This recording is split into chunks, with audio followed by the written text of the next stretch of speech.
Hey there, race fans. It's race day top 5 with me, Frank 5.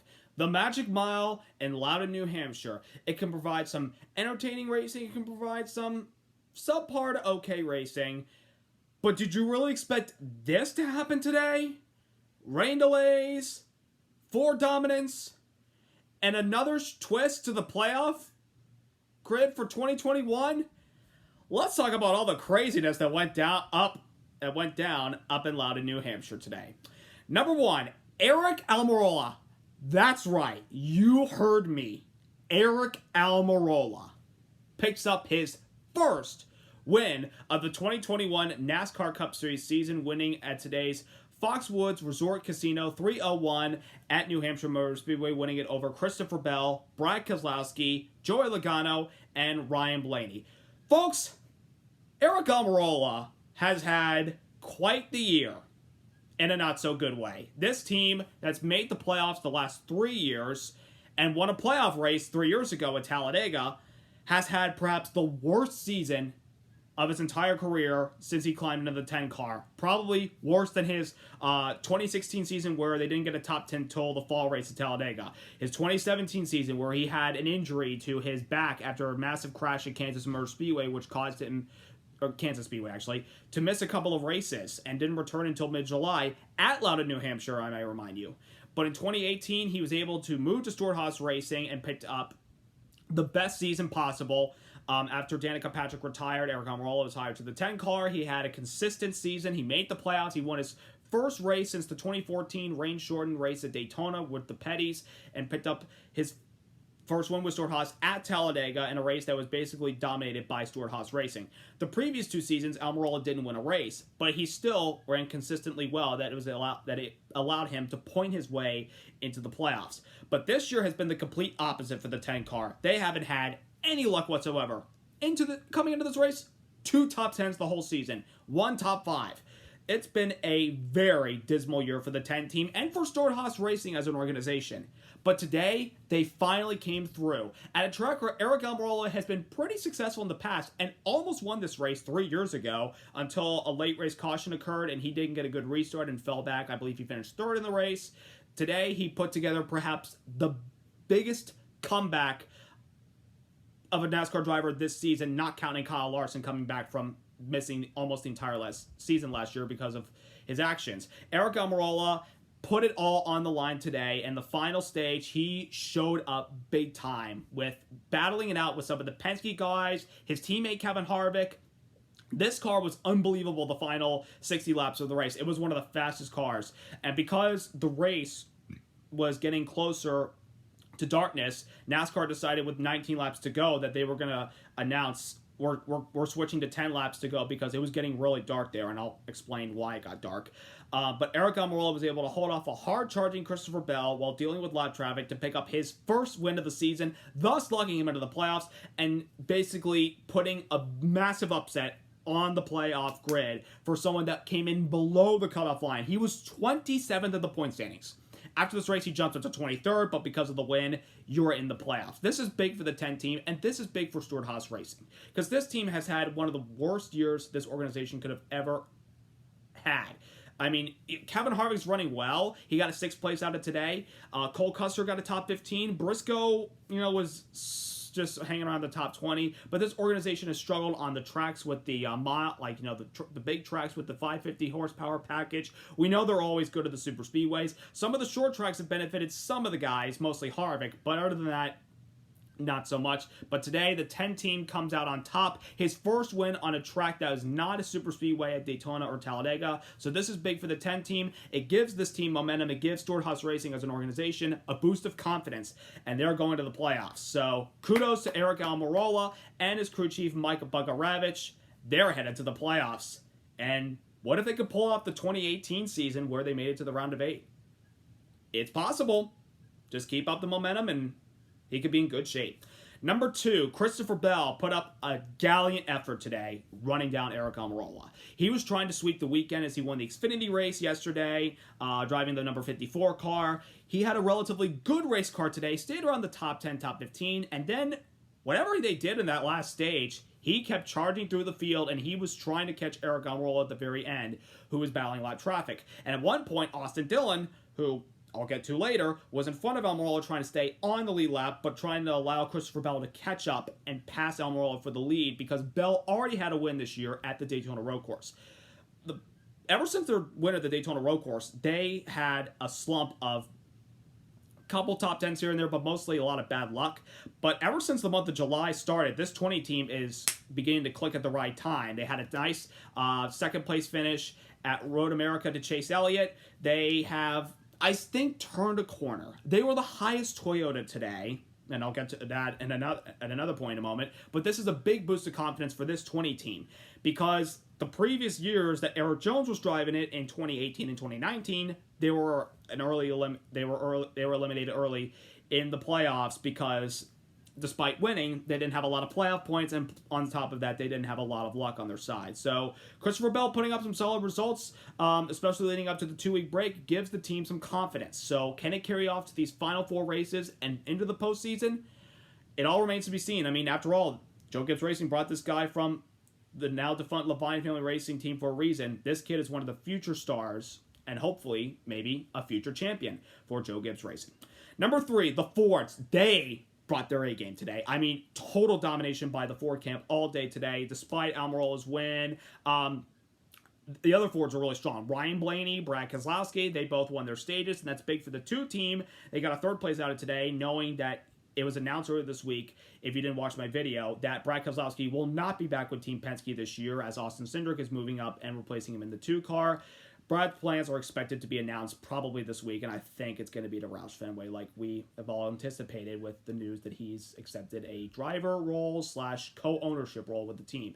He put up perhaps the best performance we've seen out of the 2 team in quite a while. They haven't run horrible, but they certainly haven't been running championship level. And Brad said this track is totally similar to Phoenix Raceway, which I guess. I mean, it's a 1-mile track like Phoenix is, though the banking in the corners at Loudon are so flat. They're almost similar to turns 1 and 2 at Phoenix versus 3 and 4, where there's a little bit of banking. It's kind of similar, but you know, if you bring your best today, you can run well at Phoenix. If you make it to the championship 4, you have a car capable of winning the championship. Brad Keselowski had it today. He looked to be in contention to win. His teammate Blaney got the jump on him, and then Almirola showed up. Kevin Harvick was there today, and Joey Logano. Here's the thing. Joey Logano got a 4th place finish, but that does not dictate what happened to the team today. During a red flag, Joey Logano had an onboard camera, the Ford onboard, and it caught one of his crew members under the red flag going underneath the left cowl flap on the hood, which you're not allowed to work on the car under a red flag, and the team was therefore given a 2-lap penalty. And they got one of those laps back, but then it took them a long time until we getting a couple cautions towards the end of stage 2. Joey Logano, at long last, finally got his lap back, and he came charging through the field. I mean, if that guy did not have that 2-lap penalty, we could have been talking about Joey Logano battling it out for the win. It could have been a different story than Eric Almirola winning. The Fords brought their A game today. Matt DiBenedetto even showed signs of strength today. He stayed out late in the race, hoping that NASCAR would call the race and say 10 laps to go right now, and put DiBenedetto in a position to get his first win, the Wood Brothers 100th win, and a win that can help him because, as announced, he will not be in the 21 car next year as they're promoting Harrison Burton up to the Cup Series. DiBenedetto, unfortunately, it didn't play out, but they came away with 11th place finish, which is still the last 3 races. The team is definitely getting their act together.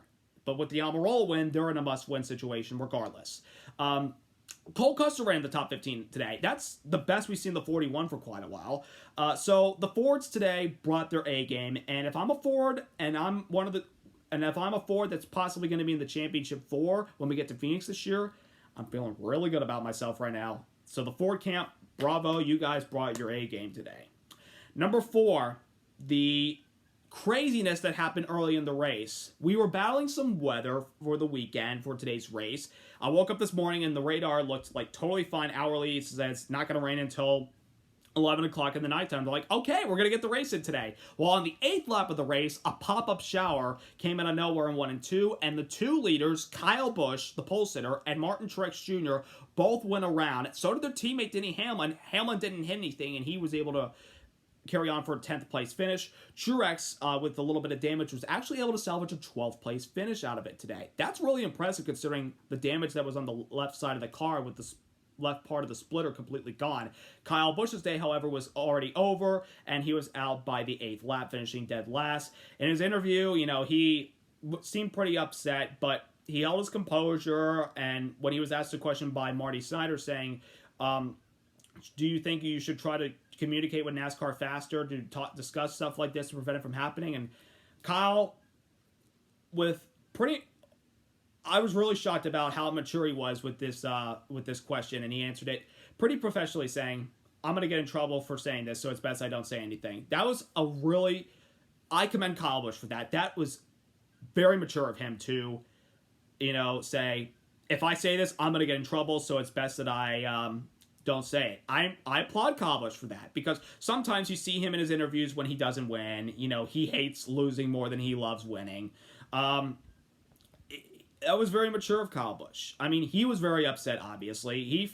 If this rain thing didn't happen, Kyle Busch could have battled for the win today. I mean, they had the speed in the early going, but after that crash on lap 8, we'll never know. But what could have been? Well, we will never know. But NASCAR, Steve O'Donnell came up to the NBC booth to talk about NASCAR's talk there, and they will probably look into what happened. I mean, you can't anticipate that pop-up shower is going to happen in that moment. They have the radar, but like the lap previous, Truex complained it's raining in 1 and 2, but on the back stretch, the front stretch in 3 and 4, it's totally dry, maybe a drop or two, but not it's coming down relatively quickly. But by that 8th lap, went around. So. I mean, could NASCAR have done more? I don't know.